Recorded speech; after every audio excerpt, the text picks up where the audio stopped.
بسم اللہ الرحمن الرحیم واعتصموا بحبل اللہ جمیعا ولا تفرقوا صدق اللہ العظیم۔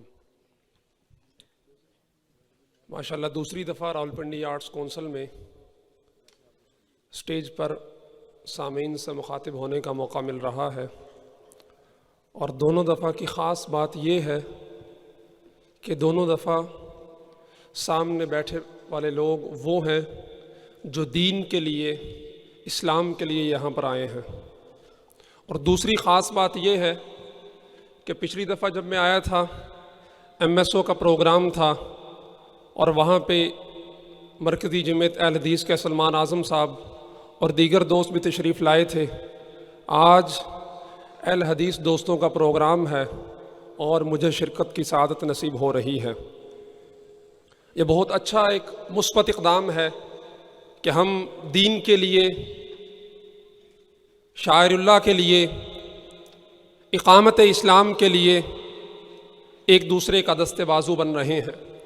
مجھے بہت سارے دوست سوال کرتے ہیں کہ آپ نے کوئی بھی دیوبندی عالم دین ایسا نہیں ہے جس کا 2 دفعہ انٹرویو کیا ہو، لیکن اہل حدیثوں میں سے علامہ ہشام الہی ظہیر صاحب ہوں یا ابتسام الہی ظہیر صاحب، مجھے یاد پڑتا ہے کوئی 4 5 دفعہ میں نے ان حضرات کے ساتھ مختلف اوقات میں مختلف ایشوز پہ انٹرویو کیے۔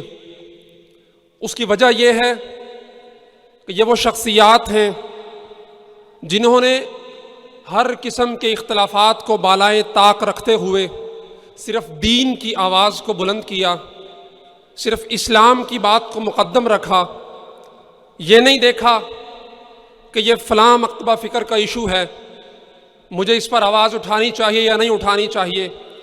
وہ سوشل میڈیا ہو یا پھر مین سٹریم میڈیا، مسجد و ممبر ہو یا پھر کوئی بھی محاذ، ہر جگہ پہ وہ آپ کو صف اول کے اندر کھڑے ہو کر اقامت دین اور شاعر اللہ کی بات کرتے ہوئے نظر آتے ہیں۔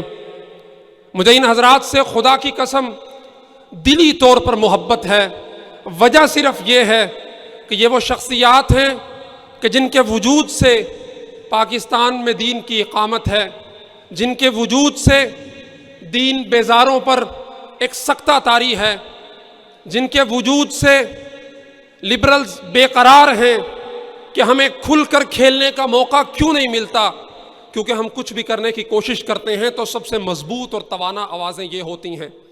آج ہمارے مولانا صاحب فرما رہے تھے کہ ہماری تنزلی کی اور ہماری یہ جو حالات ہیں اس کی وجوہات گنوا رہے تھے۔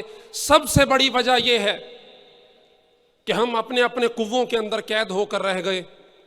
اقبال نے کہا تھا کہ اس دور کی میں اور ہے جام اور ہے جم مور، ساکین بنا کی روش لطف و ستم مور، مسلم نے بھی تعمیر کیا اپنا حرم مور، تہذیب کے آذر نے ترشوائے صنم مور۔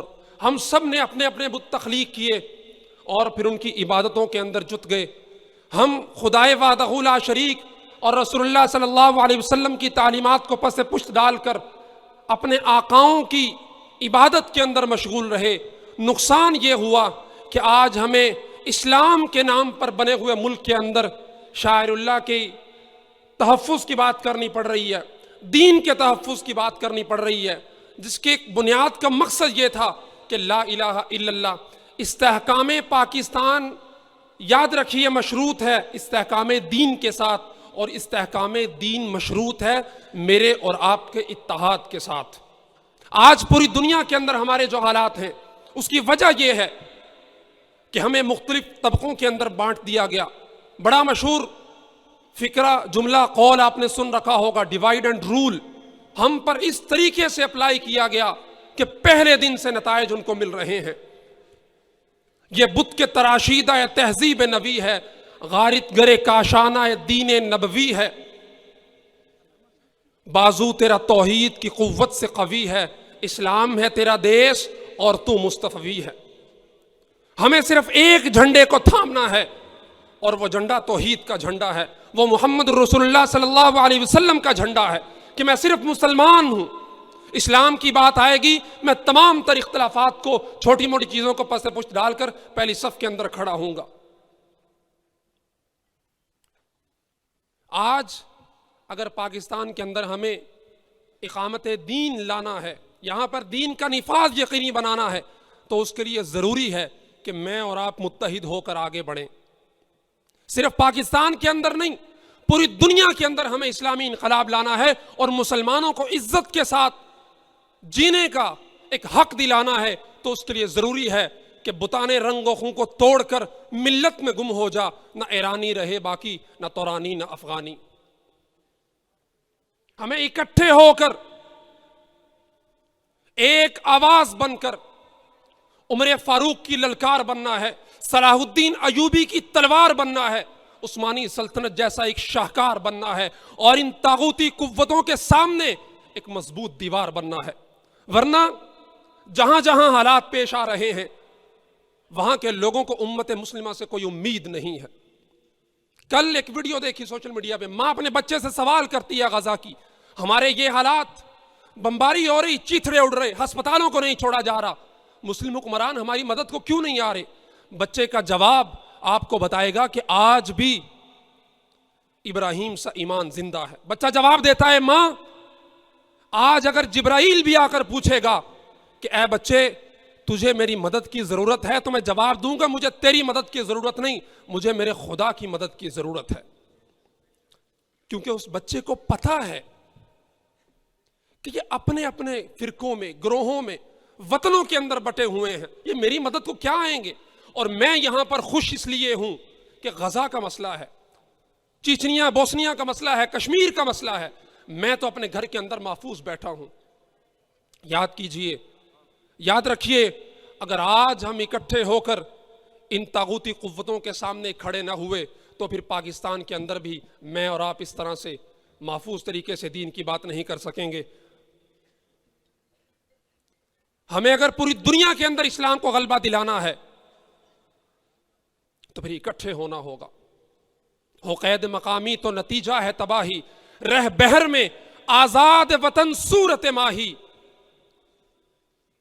ہے ترک وطن سنت محبوب الہی، دے تو بھی نبوت کی صداقت گواہی.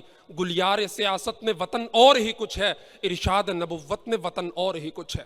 ہمیں اس وطن کی عملی تصویر بننا ہے جو رسول اللہ صلی اللہ علیہ وسلم ہمیں بتا کر گئے ہیں کہ مسلمان کا بھائی ہے. پاؤں کو چوٹ لگے گی تو پورا جسم تکلیف کے اندر جائے گا، لیکن میں خوش ہوں، میں اطمینان میں ہوں، میں سکون کے اندر ہوں کہ وہ کٹ رہے، وہ مر رہے، ان کے چیتھرے اڑ رہے، باری میری بھی آنی ہے. اگر ہمیں اس چیز کو روکنا ہے تو ان اختلافات کو بھلا کر، جس طرح آج آل حدیثوں کے سٹیج پر الحمدللہ ایک دیوبندی کھڑا ہو کر بات کر رہا ہے اور دین کی خاطر بات کر رہا ہے، ہمیں ان سلسلوں کو مزید بڑھانا ہوگا اور اقامت دین کے لیے، پاکستان کے اندر شاعر اللہ کے دفاع کے لیے ہم اکٹھے ہو کر آگے بڑھیں گے تو انشاءاللہ یہ شاعر اللہ بھی محفوظ رہیں گے اور پاکستان میں وہ دن ضرور آئے گا جب یہاں پر حقیقی معنوں میں اسلام نافذ ہوگا. وآخر دعوانا ان الحمدللہ رب العالمین.